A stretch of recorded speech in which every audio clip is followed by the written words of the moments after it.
In this third part of the video series, The World of the Bible, a brief outline of key events in the history of Israel from the Old Testament will be presented.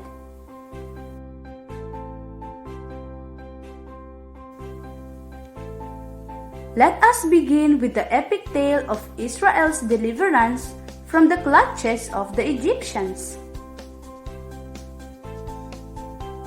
But wait, how did Israel become Egypt's slave?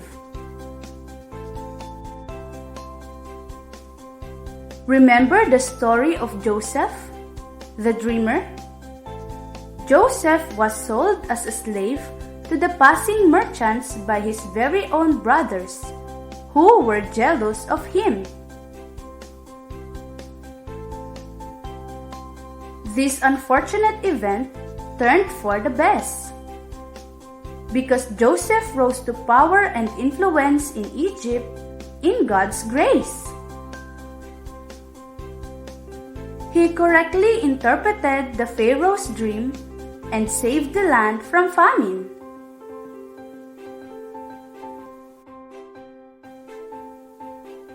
He gained the favor of Pharaoh and was given great authority over the people.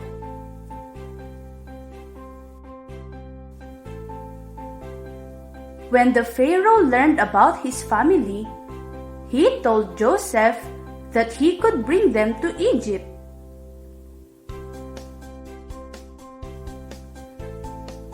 And so, the whole family of Israel settled in the land of Egypt. Years have gone by, and the goodness of Joseph was forgotten.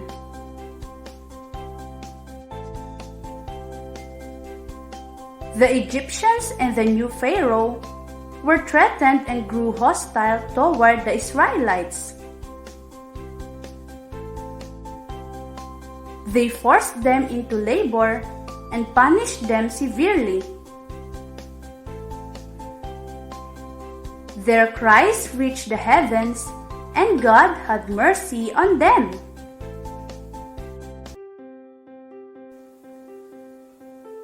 The Exodus. God revealed himself to Moses and sent him to lead his people out of Egypt. In a series of remarkable miracles and deeds, God freed the Israelites from their Egyptian oppressors through Moses. The Israelites' journey out of Egypt is known as the Exodus.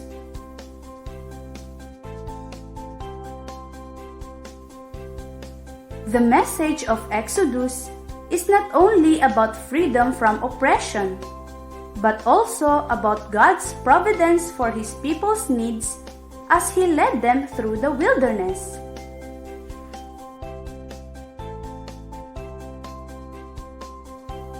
God bound Himself to all the Israelites at Mount Sinai by renewing the covenant He had made with Abraham.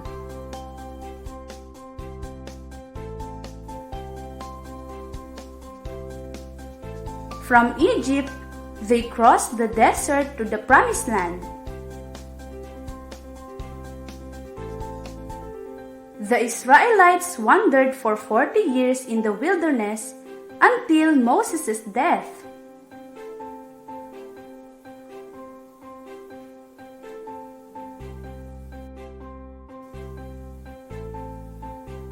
In the desert, the Israelites received a special code to live by, which included the 10 Commandments and many other rules and instructions. The Israelites were called to worship God alone and to live in a way pleasing to Him.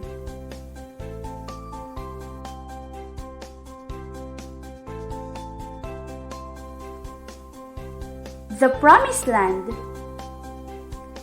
Before they reached the Promised Land, Moses died.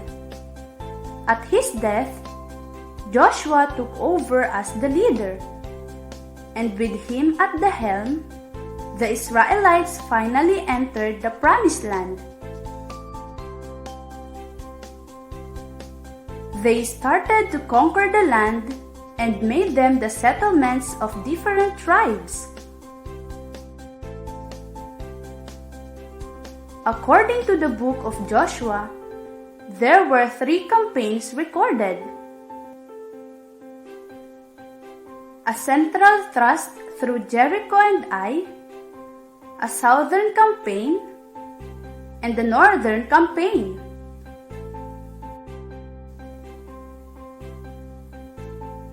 Though the Israelites won many victories, the Philistines still controlled the coastal cities and the Canaanites, many inland towns. After they entered the Promised Land, they faced the choice of serving God or the Canaanite gods.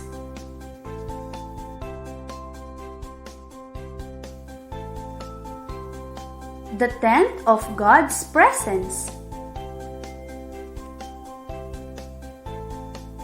While the Israelites were wandering in the wilderness, they built the tabernacle, a special tent where they worship God.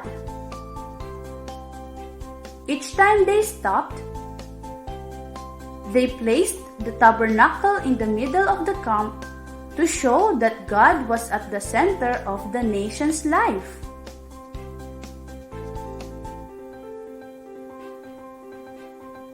The tent of God's presence is made of acacia wood,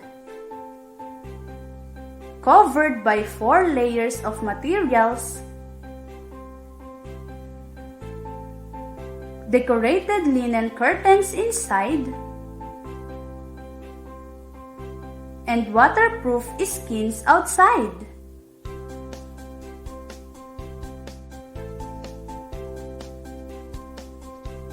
Inside the tent are 2 rooms. The small inner room was the Holy of Holies. Only the high priest can enter in this room once a year.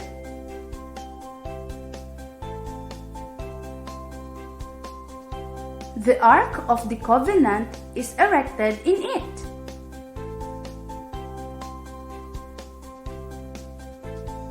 The tablets of the 10 Commandments, a pot of manna, and Aaron's rod are also placed in this room.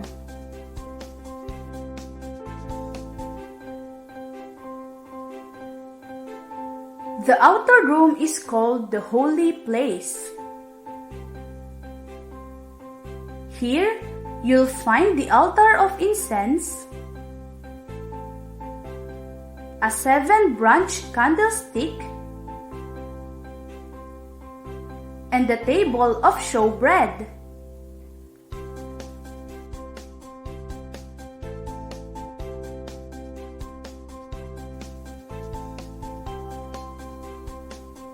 A curtained enclosure surrounded the tabernacle. Only priests and Levites can enter the tabernacle. A bronze laver stands in front of the tabernacle, where the priests ritually wash themselves.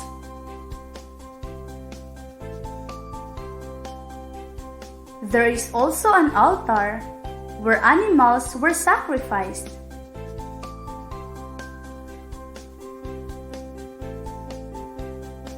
After they had conquered Canaan, the Israelites no longer carried the tabernacle wherever they went. During his reign, King David brought the Ark of the Covenant to Jerusalem, planning to build a temple there. But it was his son Solomon who built the first temple.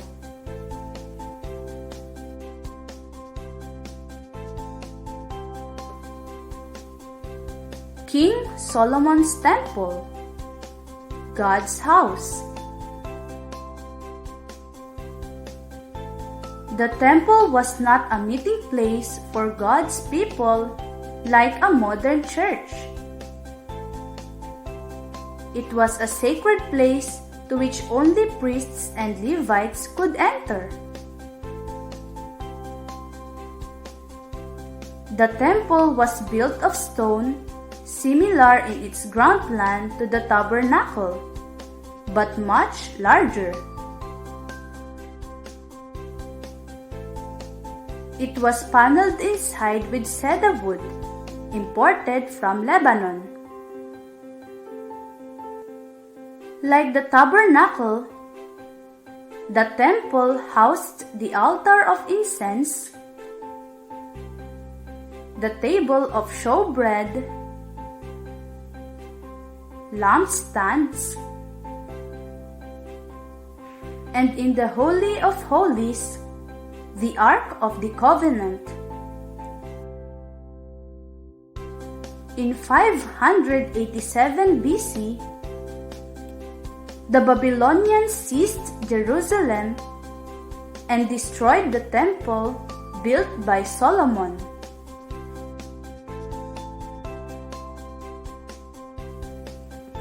The era of kings and prophets.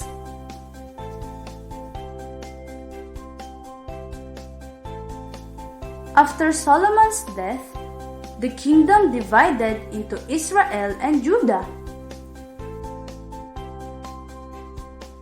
And the Israelites were ruled by different kings.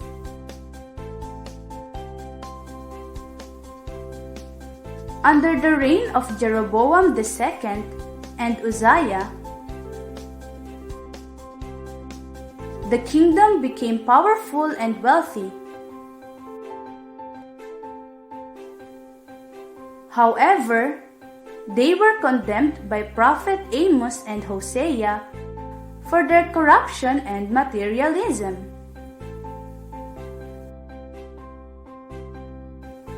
Assyria became a major threat with the accession of Tiglath-Pileser III. Hosea, king of Israel, turned to Egypt for military aid, prompting an attack from the new Assyrian king Shalmaneser V in 724 BC.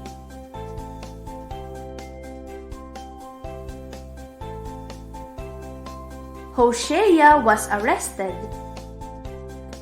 and Samaria was besieged for 3 years before finally collapsing.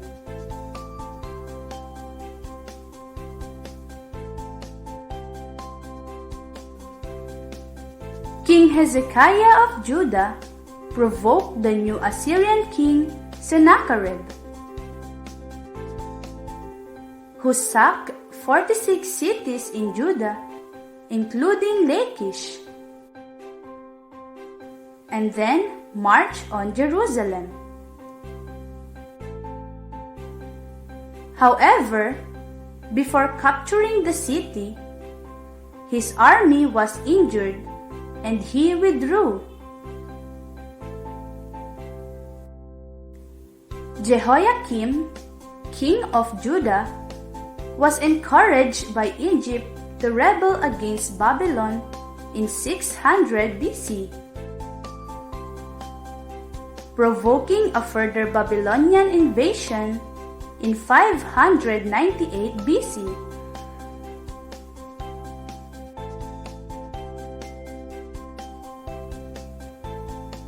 Jehoiakim succeeded to the throne of Judah and surrendered Jerusalem to Babylon in 597. He and Judeans were deported to Babylon, while Zedekiah, a puppet king, replaced him.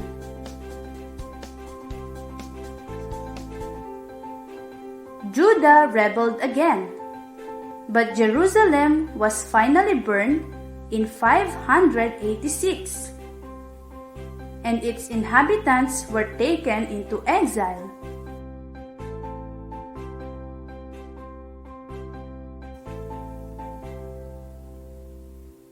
The captivity.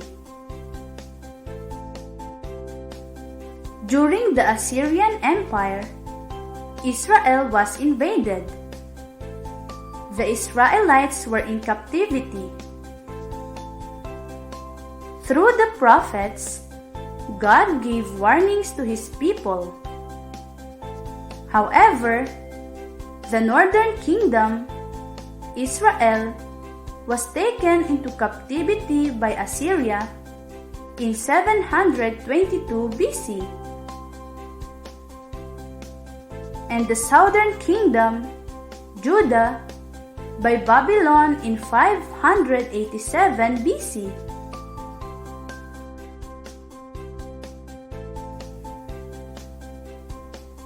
Return. The Jews returned from exile in Babylon to Palestine by stages. They reclaimed their land, rebuilt Jerusalem and the temple. Many Jews did not journey back to Palestine.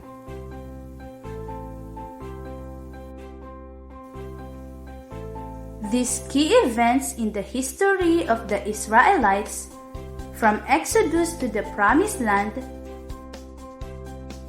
the rise and fall of the kingdoms of Israel, their captivity, and their eventual return to their land, are replete with amazing stories of how God intervened for them. Their unique relationship with God made their history special and none like the other nations. In their trials and captivity, God's mercy, faithfulness, and strength shone brightly before men.